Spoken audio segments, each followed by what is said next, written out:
Hello, good evening. So,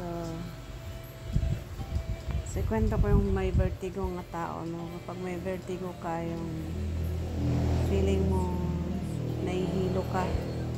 Pag humiga ka, tapos hindi ka makapunta sa side, left side or right side. So, tapos yung ano mo, yung left side mo na back, nangangalay. So, sobrang ngalay. So, tawag ko nun vertigo kasi kahit anong kain ko, busog man ako or hindi talaga siya gumagaling.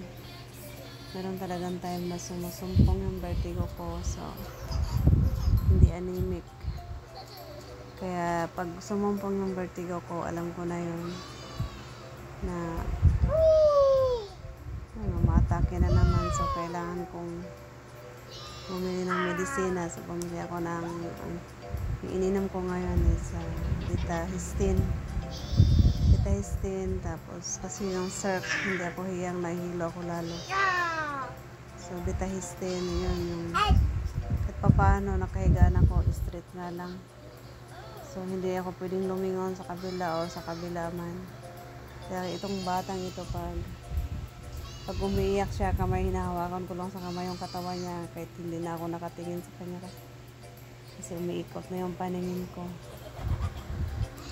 Okay, nakukuha ko to sa birthday ko nung 7 years old pa ako. Naramdaman ko na to nung nanay tatay ko palagi nagdi-disco lagi sa bailihan sa bahay. So kasama din kami, puyat.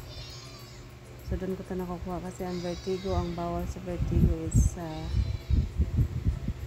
yung puyat, tapos kape, sa mga acid. Tapos ang makalakas talaga sa sa vertigo is puyat. So yun talaga ang bawal sa may mga vertigo.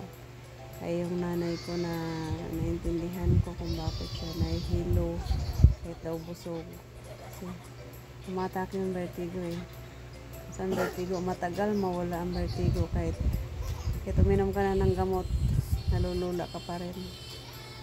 Yun, mahirap pag mga tao may mga vertigo. Talaga kasi lahat ng lakas mo kinukuha, nanginginig ang katawan mo na parang akala mo gutom ka pero hindi. So yung lakas mo talagang humina. Yun lang pag mayroong mga taong ganyan. Sino yung nakaramdam pa karon? Hindi kayo anemia, kundi mayroon kayong vertigo.